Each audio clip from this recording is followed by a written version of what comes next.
दुष्कृताम् धर्म संस्थापनार्थाय संभवामि युगे युगे। मैं कृष्णा हर युग में बार बार अवतार लूंगा, साधुओं की रक्षा करने के लिए, पापियों का संहार करने के लिए और धर्म को दोबारा स्थापित करने के लिए। महाभारत में अर्जुन से कही गई इस बात के पीछे छुपी है एक ऐसी कहानी जिसका राज शायद ही कोई जानता है। एक ऐसी भविष्यवाणी जो आज हमारी आंखों के सामने सच होती नजर आ रही है। आज हम एक ऐसे युग में जी रहे हैं जहां मर्यादा और धर्म की ताकत कम हो रही है और अधर्म, हिंसा, दुख का प्रभाव इस धरती पर बढ़ता जा रहा है। लेकिन जल्दी एक ऐसा समय आएगा जब धरती अंदर से फटने लगेगी, आसमान से तेजाब बरसेगा और मानव अपना राक्षसी रूप दिखाएगा। और तब एक दिव्य योद्धा प्रकट होगा, सफेद घोड़े पर सवार, आग से लिपटी तलवार लिए, जिसका उद्देश्य होगा इस अंधेरे का अंत करना और इस कलयुग को समाप्त करना। यह कहानी है भगवान विष्णु के 10वें और आखिरी अवतार की। यह कहानी है कल्कि के अवतार की।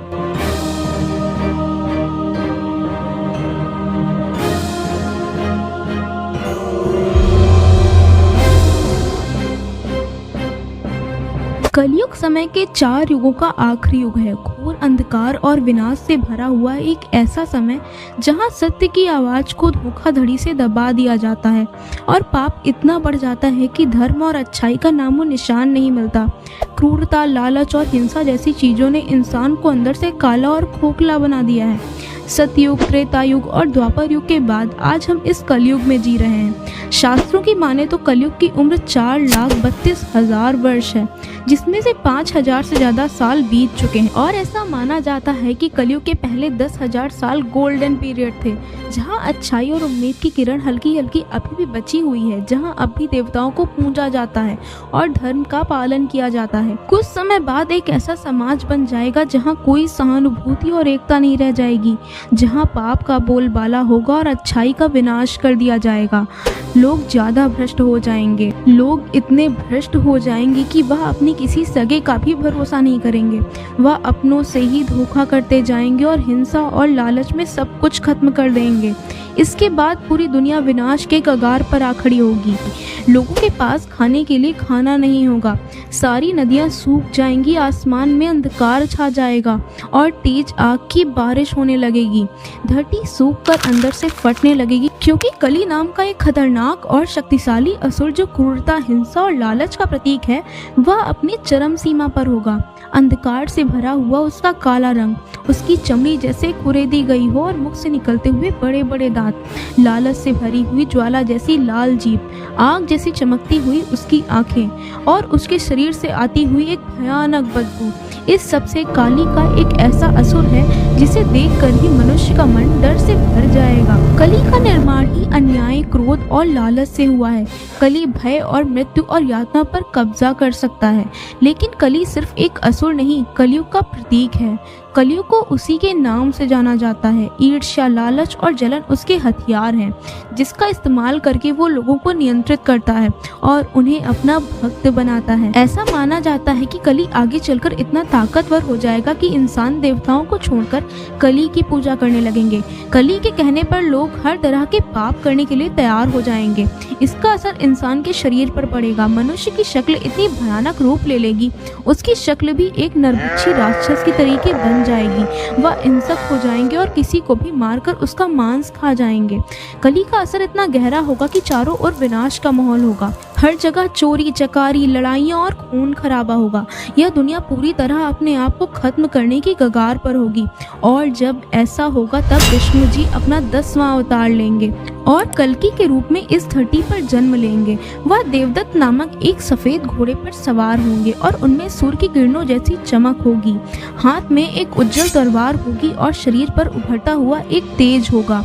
उनके पास एक गहरी आंखें होंगी जिनमें ऐसी दृष्टि होगी कि किसी के भी दिल में झांक कर उसके अंदर की सच्चाई देख सकते हैं।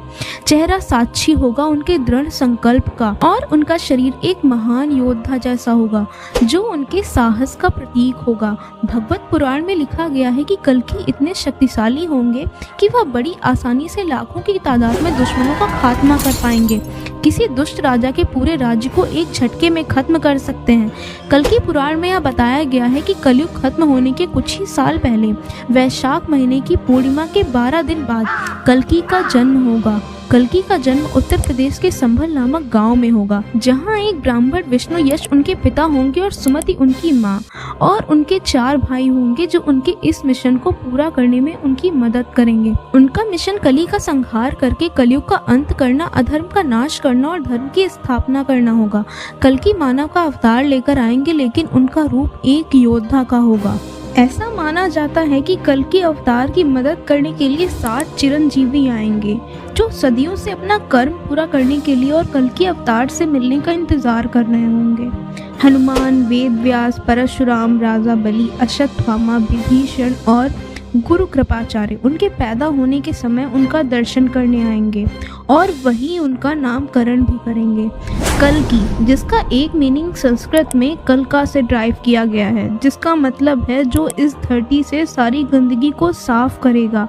कल्कि का एक और मीनिंग है समय का अंत, यानी वो लोग जो समय के अंत तक जीवित रहेंगे। इसके अलावा परशुराम उन्हें अपनी शरण में ले लेंगे और उन्हें सारे वेद, पुराण और शास्त्रों को चलाना जैसे 64 ज्ञान देंगे। इसी तरह यह सभी चिरंजीवी किसी न किसी तरीके से कल्कि अवतार का उद्देश्य पूरा करने में उनकी मदद करेंगे और इस तरह कली के संहार की तैयारी होगी। जब युद्ध का समय आएगा, उस दिन आकाश में मंडराते हुए काले बादल होंगे, पूरी पृथ्वी पर सन्नाटा फैल जाएगा, ऐसा लगेगा मानो सब कुछ रुक सा गया हो। आखिरकार कल्कि अपने दिव्य सफेद घोड़े पर सवार होकर तेज तलवार लिए कली की नगरी में प्रवेश करेंगे। धर्म का अंत करने के लिए उनके भीतर से तेज रोशनी निकलेगी और उनका दिव्य रूप चमक उठेगा। वहीं दूसरी ओर कली अपनी भयंकर राक्षस रूप में अपनी पूर्ण शक्ति के साथ खड़े होंगे और फिर शुरू होगा एक महायुद्ध। कली भी अपनी सारी शक्तियों और दूतों के साथ कल्कि पर हमला करेंगे। यह युद्ध इतना घमासान होगा कि धरती कांप उठेगी। सारी देवी देवता यह देखने के लिए उपस्थित होंगे। चारों तरफ हाथी घोड़ों की आवाज, भालों का टकराना और गदाओं की आवाज गूंजेगी। युद्ध भूमि पूरी तरह खून से लथपथ हो जाएगी। अंत में कली कमजोर हो जाएगा और उसके शरीर पर कई घाव हो जाएंगे जिनसे दुर्गंध आने लगेगी। उसके चेहरे पर एक लंबा गहरा घाव होगा जिससे खून निकल रहा होगा। इसके बाद कल्कि की तलवार की आग से पूरी कली की नगरी जल जाएगी। इसमें कली भी जलकर नष्ट हो जाएगा। आखिरकार बुराई की हार होगी और धर्म का अंत होगा। कली के मरते ही कलयुग का चक्र पूरा हो जाएगा, समय का नया चक्र शुरू होगा।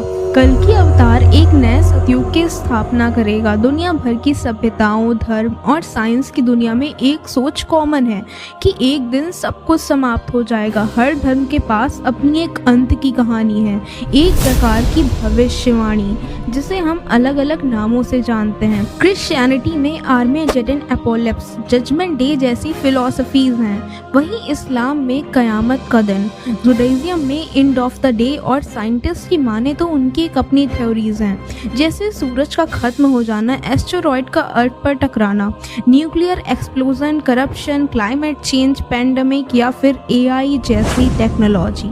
लेकिन इन सारी कहानियों में एक चीज कॉमन है कि जब जब दुनिया में अन्याय बढ़ेगा, दुनिया अपने अंत की ओर बढ़ती रहेगी। ऐसा माना जाता है कि जयपुर के कल्कि मंदिर में बने घोड़े देवदत्त की मूर्ति धीरे धीरे जिंदा हो रही है।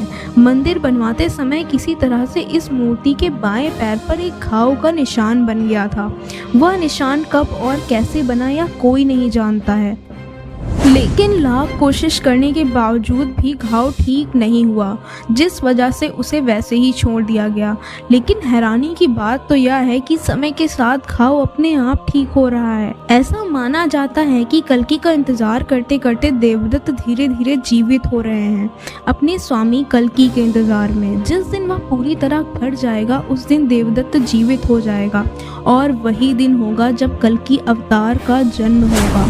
कुछ लोगों का यह भी मानना है कि वह घाव जल्दी जल्दी ठीक हो रहा है क्योंकि इंसानियत समय से पहले अपनी बुराई की सीमा पार कर चुकी है और कल्कि समय से पहले पृथ्वी पर आ जाएंगे। आपकी इस बारे में क्या विचार है हमें कमेंट में बताएं। और अगर आप 7 चिरंजीवी लोगों या फिर कल्कि के बारे में और जानना चाहते हैं तो हमें कमेंट करिएगा, उसके ऊपर जल्दी नई वीडियो आ जाएगी। वीडियो पसंद आया हो तो प्लीज़ इसे लाइक और शेयर कर दीजिएगा और ऐसी वीडियो के लिए इस चैनल को सब्सक्राइब करना मत भूलिएगा। मिलते हैं जल्दी किसी नई वीडियो में, तब तक के लिए जय हिंद जय भारत।